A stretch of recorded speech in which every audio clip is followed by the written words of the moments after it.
Hi everyone, welcome to another brand new episode of our project analysis. Today we'll be touching on Dunearn House. So today is the second shoot with Adeline. Okay, so we are looking forward to throw in more questions and comments. Let us know if you have any. So Dunearn House, launching from the photo here, I think July 2026, upcoming very quickly. Today content will be project information, the challenge posed by the viewers, and also the floor plans. For today, right, especially what we are going to do is something very different. We will not really be touching floor plans because I think as of date of shooting, they are not really fully available. So you'll be broken into two parts. So what we'll be doing today is the challenges, key concerns basically, and then followed by probably another video to share with you the floor plans analysis. We also may or may not be shooting the floor plans analysis because if we feel that there's a very strong reasons, be it whether it's the pros or the cons, then we will elaborate more. If not, I think we'll just let go. Because again, the purpose of these videos, right, why are we doing this is mainly because we want to share things that probably you cannot Google for. You have challenges, you have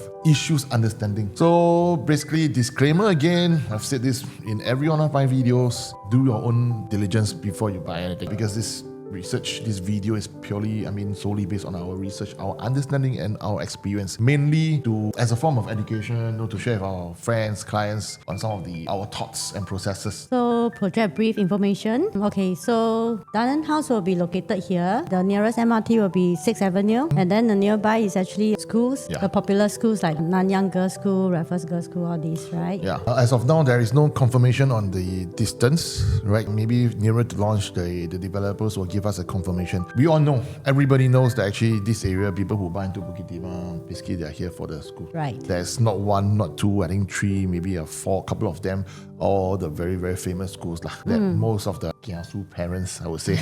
Okay. I myself, personally, I think I've also tried to see whether is it possible to enroll my kids there, but we didn't for some personal reasons. So the fact sheet, quickly, I think basically it's a 99-year-old project, 330 units as a mid-sized development, and then TOP 2030 is residential. So one of the things that we probably will be looking at is actually the unit mix, starting from 2 bedrooms all the way to the 4+ study. That's the biggest. 2 types of collection, the luxury and then the pinnacle. So all this you will be able to Google. So actually I noticed that these projects are mostly smaller units. Yes. So compared to the nearby projects. Yes. Right. So in fact, this is one of the questions that actually a lot of concerns that one of our friends has actually highlighted to us. Basically, it's like, I'm interested in this area, then should I or not even consider this? Okay, we will be touching on this a little bit as we move along. And then site plan, that's I think most of the information that we have already. So a total of 5 blocks, different facings, different levels. You have basically blocks of 10 floors and on some of them 19 floors. Right. So quickly, concerns today. Basically the key concerns. Number one, just now I think you mentioned new launches in the area really not performing. Notably, I think we have 2 developments, recent new developments. Basically there's 4th Avenue and the other one actually a freehold project is Royal Green, right? And then of course a lot of big concerns is like, Terence, I'm buying something that is actually Bukit Timah, a lot of freehold. Right. Then I'm buying into this, it's a leasehold. Then some more on top of that, the recent leaseholds, 99-year developments, they don't really perform as well. Then how? Another one of our viewers actually posed this question to us. Is like, basically he only has allocated a certain budget of 2 bedrooms, I think up to 2 million plus minus. Then 2 bedroom can consider, it will be easy to exit. Okay, that's the whole purpose of us doing this video. So first things first, the first key concern, nearby 99 years didn't do well during launch. How? So everything, I think if we can come into some happenings. Okay, so we always, for the context and understanding, I think most of the time whenever we do our videos is based on our research.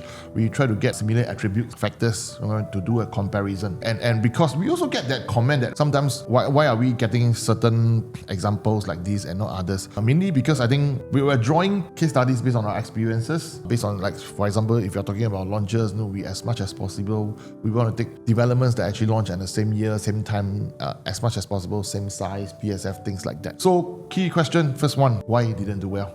Okay, so you can notice this up front, up top, there's 2 comparisons. We have 4th Avenue, just very close by, across the street from Dunearn House. We have Treasure Tampines District 18 OCR. Basically, you have the CCR versus the OCR almost at the same time. The sales date, the PSF launch, as you can see, is about 80%. Is it a huge gap? Yeah, basically almost it's like in layman understanding, you buy one, you can get almost another one free. Right. Okay, yeah. So That's why this is one of the key things that affected. The price gap is actually too big. So as we move along, we will really be covering on this, okay? So the next thing, as we all talk about price gap, right? We will also be looking at this development called Park Esta and also 4th Avenue, okay, which is the OCR, the RCR versus the CCR where we are. So as you can see from here, right, Park Esta, the land bid price is at 1,400-ish, and the 4th Avenue is at 2,200 even. Yeah. So during this, you also can see a very astounding big price gap. By right, if you are talking about also, so you see back then the price gap between the CCR was a very strong. Developers will had a lot of confidence to bid so high. Then followed by Park Esta, it's a 40% price gap towards Tampines is 80%. So basically this forms up, like back then the market sentiment was different, right? Okay, so but then again, as we move along, of course we are moving into the resale. We have the gap closing to only about 10, 15, max 20% price gap. So there's two things that we actually want to actually plan. Number one is, do you think if this goes along, one day will the OCR and RCR beat the CCR price gap? By right, in fact, honestly, there are already some developments that are actually in this trend. But on a macro spectrum, do you think this is really possible? This is actually basically, we are living in town. Everywhere we go in the world, basically, if you draw a center dot in wherever we are, as we expand, it only gets cheaper. This is the fundamental, the basic, quite a simple understanding. But today, we are seeing this already, 12%. So the question is, this one already here, will it go beyond here? Okay? Yeah, so what will happen today? What we are seeing, of course, we will try to understand, like we do actually some projections of what's going to happen. So basically from here, right, you can see there's this development, Dunearn House, where we are now, 1,400 plus land bid price, 2,500-ish, versus a recent launch development. If we were to take this, which is CCR versus the RCR, I say District 16, by right it's considered a OCR already. But we just, because of CVU and everything, we just take it as RCR price. Should be, at least we see a 40% price gap. But then, you see today, the break even is about 2,500-ish. Yeah, so you can see now developers actually, they go a lot, right? But you can see when they are bidding for Dunearn House, actually there's, I think, sensitivity there, in my opinion. So in this instance, what will happen? We bring to you an example, Lane 3 residence versus Seaside residence that has almost the same attributes as Vela Bay that was launched. And for your information, I think Vela Bay sold, 80 over 90%. Yes. Okay, so Seaside residence, you can see over here, almost the same size and everything, right? Prices actually almost the same. So because the bid price was almost the same. So, and when we talk about Lane 3, actually it's not even near to us. It's in District 21. And if you ask me personally, this actually is in the fringe, almost District 23 already. So the price gap between this and Seaside residence is already so low. So you see with that, we are seeing profits here. Okay, definitely Seaside profit is good. So we are diving in to understand actually the consumers. Hey, if I have to pay so much for Seaside, then I think Bukit Timah area, there will also be people who are willing to pay the same price. That's why we are able to see the profits. Okay, so a lot of people today, they will tell you entry price important, but how do we understand deep down how it works? So, and of course, this makes it easier to more palatable. Okay, so let's talk about this price protection. So look at this plot. It was actually bid at 1,410 per square feet, and then the next door here is actually bid at 1,625.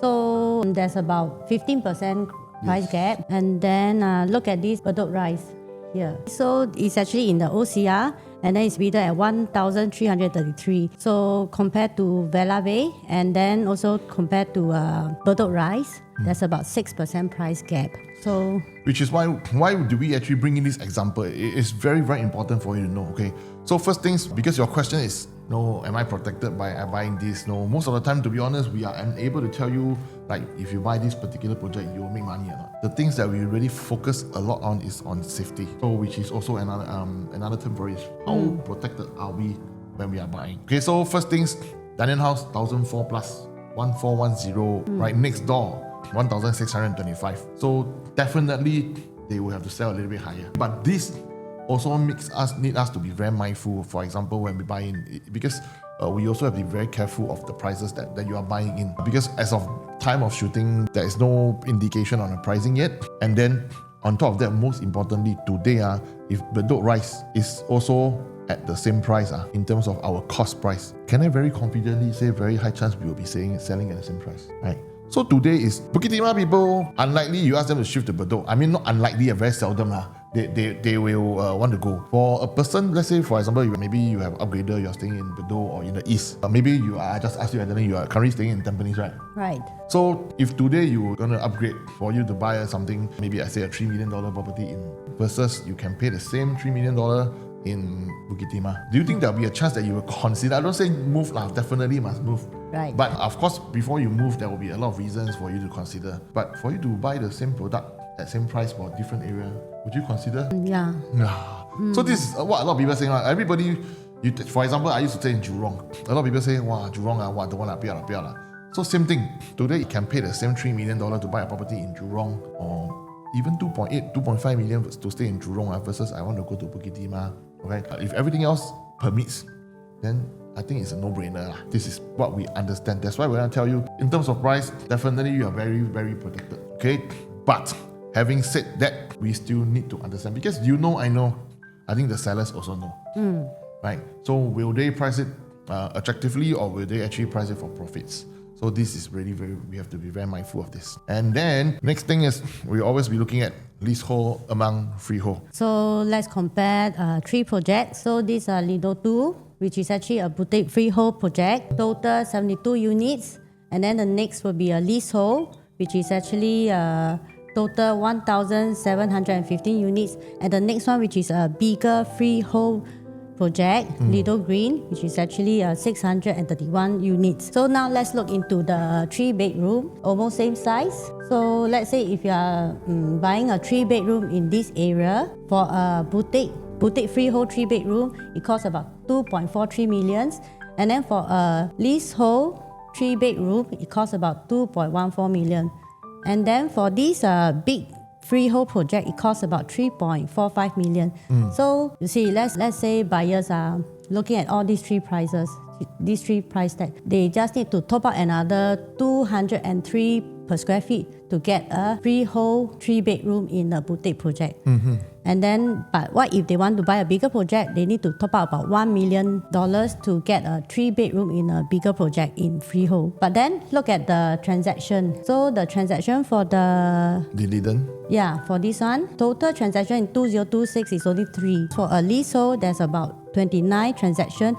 And then the bigger freehold project is only 6. So let's say if you are looking at buying investment, or maybe going to stay about 10 to 15 years down the road, so I think buying a leasehold actually makes more sense. So the key thing that we really want to understand to cover here is like to showcase to you today Bukit Timah, we did a search, okay, although it's not illustrated here, developments nearby, right, there's a lot of freehold, but one key thing to note is a lot of them actually are very small boutique developments. So basically boutique is 100, maybe 100 odd, or even lesser than 100 units. So when it comes to boutique projects, right, you will have its fans, but most of the time it will not do as well as the bigger 99-year leaseholds. Reason being because of facilities, because of number of transactions that's just being highlighted. So another thing is, so today the bigger comparison is between the boutique and the large 99 years.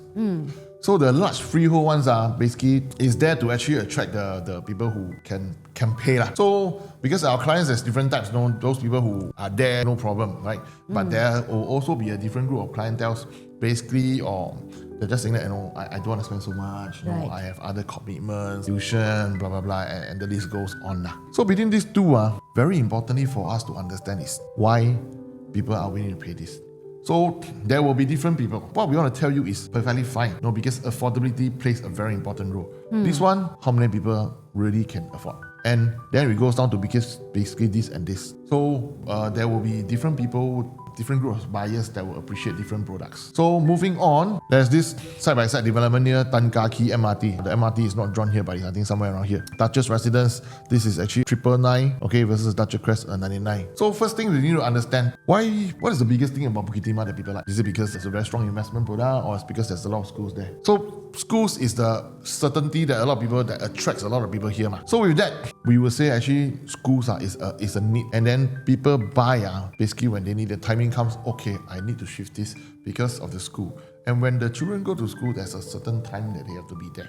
At least 6 years. And then there's a little bit of time when they need to be there. Like for example, before I go in a certain timeline, I need to buy a property there. So it's like I'm working towards a certain timeline. So when I need to buy something, I need to buy something. Right. So that is why Duchess Crest, again, 99 years leasehold, is from 1999. So it's today is about a good 27, almost 30 years already. Versus Duchess Residence is a 999. It's a smaller development, 120 units. So what I want to share with you is very important. 3 bedrooms today, we have bigger, almost similar size. Okay, you look at these 2 units over here, 1,003 plus versus 1,004 plus, right? By the end of the day, when we see this, they're almost selling at the same time. So with this, why is this important to understand this? It's because today, to buy a freehold boutique development, how much are they paying for? You can see here, they are supposed to pay 2.5, almost 2.6 million for a leasehold. But they go the other side, they pay almost 3.3 million. So wherever it goes, there will be people who are willing to spend, people who feel they don't want so much to spend. Not that they don't have money, but it's about the affordability, about how much they're willing to spend to be in this area. And do they see profits? Actually, yeah, 400 over 1,000. Okay, they make say 700,000. All the profits is plus minus there. So you pay a little bit more for freehold, probably you see a little bit more profits. But for an older development, we are still seeing some good, decent profits. And on top of that, you can see there's always this price gap between this, almost easily 500 to 800,000 each between these 2 developments. So food for thought, something that planned. Dunearn House, recent, very successful development by the UOL. 3 bedrooms averaging about, but we are seeing about a $5 million averagely for a 3 bedroom in that development. Is it expensive? Yes. 3 bedroom, 5 million today. So can everybody be able to afford a 5 million 3 bedroom for those who want to move there? It's about willingness to spend. 5 million, I cannot, I move to a freehold. So today you see when there's people coming in, they want to buy a smaller development. Now you sell at 3 point something million. Will you be able next time can sell at people be willing to pay a little bit more? Because they don't want to pay 5 million, maybe they pay 4 million cannot. And then when the smaller, older freehold developments go to about 4 million, what will happen to then these people, where will they go? They will go to the leasehold older ones. Can I say they will probably go 3? So you see, another thing for you to understand, today I pay 2.5 million plus 30 years old development, 3 bedroom. Will there be people who are very worried about decaying lease? Right. So, but they don't want to pay for 4 million private property here. Then what is the next option if they have to be here? Then will they be more willing to actually go for the newer, just that it's smaller? Everything there's a trade-off. So with this, we really want you to understand, buying, yes, can consider buying if the price is right. So what do I mean by price is right? How do I know that actually price is right? We have to look at 2 things. Number 1, on the day itself, what are you benchmarking your unit with, and whether do you have a good solid Q number to go in for the so-called first mover advantages. And lastly, the 3rd thing is how are developers going to be pricing. So smaller units, the last but not least, okay, smaller units can exit in future. Let's look at this project, 4 Avenue Residences. So we are taking the data of 2 bedrooms. And then you can see that for the profit, average is about $99,000. So small units, it seems like it's not doing very well in this area. Yeah, actually 4th Avenue, we have also the 1 bedrooms, but because Dunearn House, we only have the 2 bedrooms up. So we will just compare this is a very important thing that a lot of people actually are asking us. 100,000. Even the freehold one nearby, slightly further down the road. Royal Green? Royal Green. They're also seeing about maybe plus minus. I think it's even lesser than this, if I'm not wrong. So that brings us to the last very challenging problem. Then, Terence, I only have budget for a 2 million max. Then should I buy or not? Okay, then my question to you will be, what is your purpose of buying? Because you will understand, the precedence has already been set. 4th Avenue is already doing this. Dunearn House, land bid price is definitely going to be higher. But does this mean that no need to buy? So again, we just want to highlight, we have to understand, why are these people? So who are the people who actually usually buy into these 2 bedroom, smaller bedroom types? Are they the people looking at own stay or people who are looking for investments? So you see, first, that's a very important thing. It's always about the behavior. So because you see 4th Avenue, we look at the prices, we look at the profits. All of them basically, they are in the 1.4, 1.5-ish, 1.6 plus minus, and basically in the same time. So the profits not really doing very well. Then we move on to actually same further down. So you see, in the almost the same time, you actually pay the same price or almost the same price. You can get this. Actually, D9 versus D10, no difference. Both are RCC are very prime areas, but the development is actually doing slightly better. So the important thing is that the earlier question, a lot of people actually buy here not to stay. Most of our understanding, a lot of them actually are investors. Okay, quite a handful of them. So investors is basically on this thing called rental. And Bukit Timah area primarily is there isn't really a lot of business locations there. Like we don't really have a big business parks and everything. And I wouldn't say industrial, rental, strong tenant pools are basically. So you see, first things to challenge this 12th Avenue, people can choose. Today I buy here, Novena definitely has stronger tenant pool. Location is definitely more central. 1.5-ish, 1.6 million. You want to buy a Bukit Timah 2-bedroom or you want to buy okay, because we have to understand this. The people who are already going there, mainly the 3 bedrooms actually and above, they are making, I would say, decent profits. Not really very huge, but it's only the smaller bedroom types that has this concern. So with this, since I have a choice, I pay almost the same price most of the time. In my opinion, today, if you ask me back then, I will definitely bring you here because this makes more sense. If you were to bring in Ashra, this is in District 3 Redhill, right? You pay also almost the same time and everything.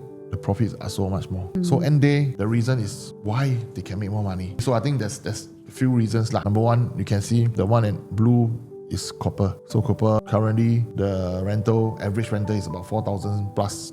4,700-ish. Then you look at the one in yellow, the rentability there is so much stronger. So and only this are strictly for the 2 bedrooms. We plotted this charge based on the 2 bedrooms. And last but not least, the 4th Avenue residents. You look at the renter. So the demographics there, every area has certain or rather different behaviors. Some of them actually are very, very own stay area where people will buy. So Bukit Timah, I think in my opinion, is a place that has a lot of own stay demand because of the schools. People want to move there, because it's very quiet, it's a very landed enclave. People like that.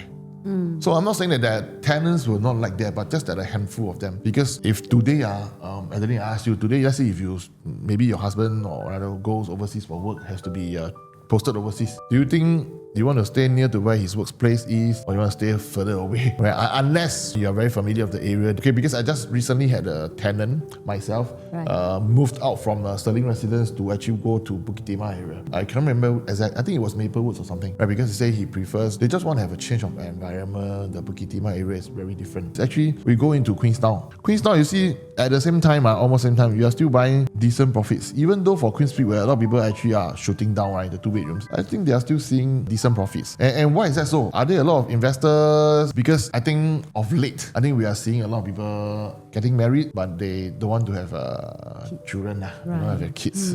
So these people actually, most of the time, when I see them, from what I understand, they're looking at houses. Number one, they prefer the near MRT, they prefer nearer to town, and some of them, they prefer nearer to their either parents. Right. So for convenience and whatever. So this is Queenstown. They have a lot of maturity, a lot of upgraders, a lot of HDBs and everything, right? This is a very mature estate. Small families are very, very okay to actually move to this, which is why I'm sure you have seen this, the major transformation in the upcoming 2 to 3 decades, right? So I would personally feel that I think it takes about 15 years plus minus. All this, there will be about 20,000 homes. I'm sure you are able to read this. So for you to actually buy into a 2-bedroom, if the price is everything is okay, you must be able to have actually a longer term strategy. That's really our answer to your question. But you must first do things. Number one, what is the price that you're getting into? Number two will be, are you able to hold it a little bit longer to wait for this to happen? So because Bukit Timah, as of now, biggest challenge actually will be the tenants. Not that it's not really going to be there, just that tenants, when they have a choice, I think most of them will prefer somewhere else, unless they already know whatever that they need to. I mean,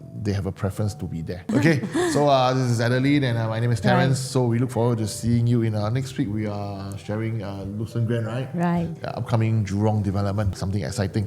Okay, so always remember, because it's more than just a roof over your head. Right. See you in the next video. Okay, bye-bye.